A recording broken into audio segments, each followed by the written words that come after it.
ইদানিংকালে আপনি মমতা বন্দ্যোপাধ্যায় সম্পর্কে যতটা আক্রমণাত্মক, শুভেন্দু অধিকারী সম্পর্কে যথেষ্ট আপনি নরম মনোভাবের। এর আগে আপনি শুভেন্দু অধিকারী সম্পর্কে বলতেন, শুভেন্দু অধিকারীর সঙ্গে কোনো যোগাযোগ হয়েছে? শুভেন্দু অধিকারীর বিরুদ্ধেও আমার দলের প্রার্থী থাকবে, মমতা ব্যানার্জির বিরুদ্ধেও ভবানীপুরে আমার দলের প্রার্থী থাকবে। সেখান থেকে আপনাকে প্রমাণ করে দেব যে আমি শুভেন্দু অধিকারীর জন্য আমার পার্টি খুলিনি, কাউকে ক্ষমতায় আনার জন্য, এবং মমতা ব্যানার্জিকেও চতুর্থবারের জন্য মুখ্যমন্ত্রী হওয়ার জন্য আমি পার্টি খুলিনি। আমার পার্টি বাংলার মানুষের কাছে কি গ্রহণযোগ্যতা হয়, মানুষ অ্যাকসেপ্ট করে কিনা, আমার পার্টিকে সমর্থন করে কিনা, আমার উম্মিদবারদের বা আমার ক্যান্ডিডেটদের ভোট দিয়ে নির্বাচিত করে কেন, এটা বাংলার মানুষের কাছে আমি যাব, খোলাভাবে যাব।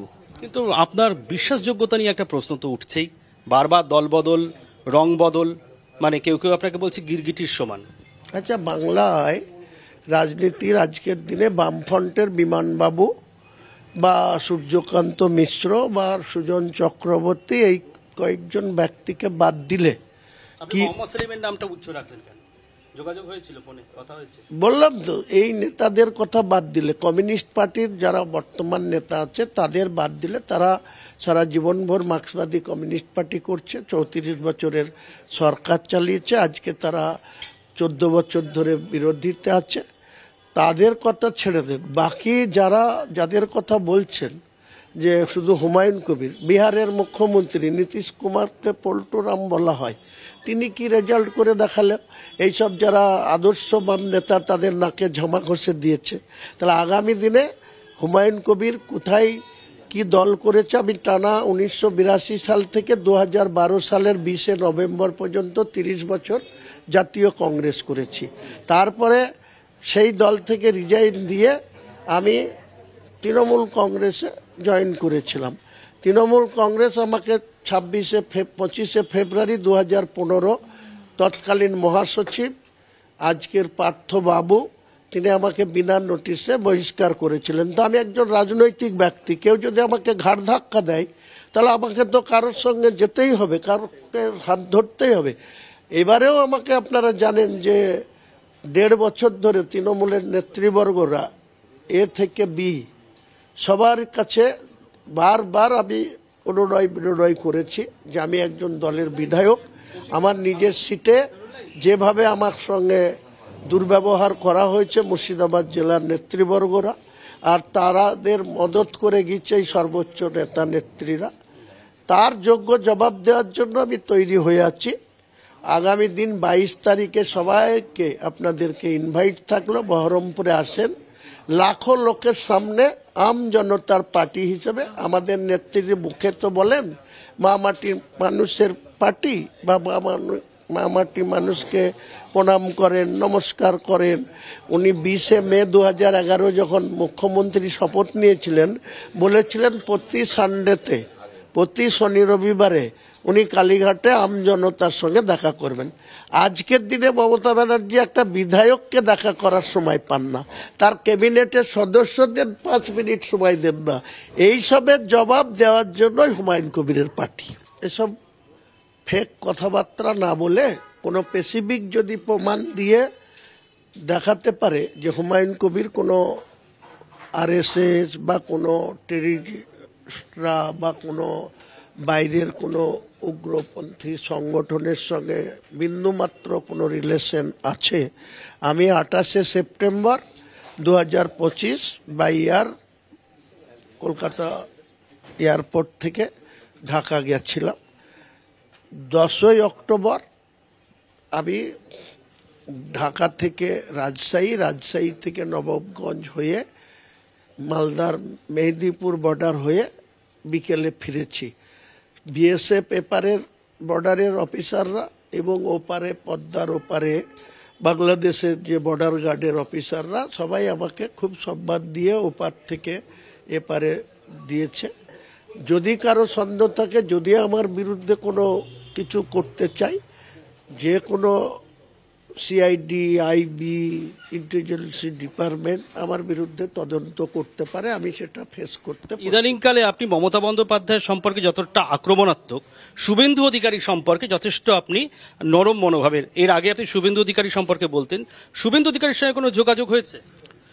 শুভেন্দু অধিকারীর বিরুদ্ধেও আমার দলের প্রার্থী থাকবে, মমতা ব্যানার্জির বিরুদ্ধেও ভবানীপুরে আমার দলের প্রার্থী থাকবে।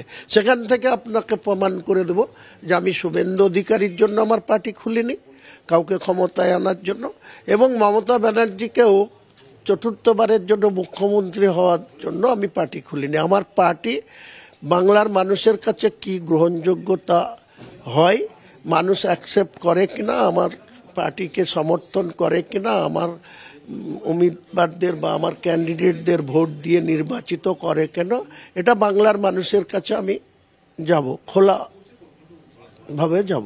কিন্তু আপনার বিশ্বাসযোগ্যতা নিয়ে একটা প্রশ্ন তো উঠছেই, বারবার দল বদল, রং বদল, মানে কেউ কেউ আপনাকে বলছে গিরগিটির সমান। আচ্ছা, বাংলায় রাজনীতির আজকের দিনে বামফ্রন্টের বিমানবাবু বা সূর্যকান্ত মিশ্র বা সুজন চক্রবর্তী এই কয়েকজন ব্যক্তিকে বাদ দিলে আপনি মোহাম্মদ সেলিমের নামটা উচ্চ রাখলেন কেন? যোগাযোগ হয়েছিল, ফোনে কথা হয়েছে? বললাম তো, এই নেতাদের কথা বাদ দিলে, কমিউনিস্ট পার্টির যারা বর্তমান নেতা আছে তাদের বাদ দিলে, তারা সারা জীবনভর মার্ক্সবাদী কমিউনিস্ট পার্টি করছে, 34 বছরের সরকার চালিয়েছে, আজকে তারা 14 বছর ধরে বিরোধীতে আছে, তাদের কথা ছেড়ে দেন। বাকি যাদের কথা বলছেন যে শুধু হুমায়ুন কবির, বিহারের মুখ্যমন্ত্রী নীতিশ কুমারকে পল্টুরাম বলা হয়, তিনি কি রেজাল্ট করে দেখালেন? এইসব যারা আদর্শবান নেতা তাদের নাকে ঝামা ঘষে দিয়েছে। তাহলে আগামী দিনে হুমায়ুন কবির কোথায় কি দল করেছে, আমি টানা 1982 সাল থেকে 2012 সালের 20 নভেম্বর পর্যন্ত 30 বছর জাতীয় কংগ্রেস করেছি। তারপরে সেই দল থেকে রিজাইন দিয়ে আমি তৃণমূল কংগ্রেসে জয়েন করেছিলাম। তৃণমূল কংগ্রেস আমাকে 25 ফেব্রুয়ারি 2015 তৎকালীন মহাসচিব আজকের পার্থ বাবু, তিনি আমাকে বিনা নোটিশে বহিষ্কার করেছিলেন। তো আমি একজন রাজনৈতিক ব্যক্তি, কেউ যদি আমাকে ঘাড় ধাক্কা দেয় তাহলে আমাকে তো কারোর সঙ্গে যেতেই হবে, কারোকে হাত ধরতেই হবে। এবারেও আমাকে আপনারা জানেন যে 1.5 বছর ধরে তৃণমূলের নেতৃবর্গরা এ থেকে বি সবার কাছে বারবার আমি অনুনয় করেছি যে আমি একজন দলের বিধায়ক, আমার নিজের সিটে যেভাবে আমার সঙ্গে দুর্ব্যবহার করা হয়েছে মুর্শিদাবাদ জেলার নেতৃবর্গরা, আর তারাদের মদত করে গিয়েছে এই সর্বোচ্চ নেতা নেত্রীরা, তার যোগ্য জবাব দেওয়ার জন্য আমি তৈরি হয়ে আছি।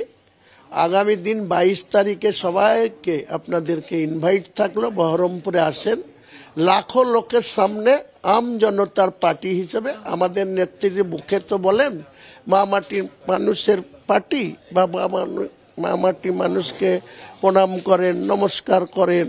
উনি 20 মে 2011 যখন মুখ্যমন্ত্রী শপথ নিয়েছিলেন, বলেছিলেন প্রতি সানডেতে, প্রতি শনি রবিবারে উনি কালীঘাটে আমজনতার সঙ্গে দেখা করবেন। আজকের দিনে মমতা ব্যানার্জি একটা বিধায়ককে দেখা করার সময় পান না, তার ক্যাবিনেটের সদস্যদের 5 মিনিট সময় দেন না।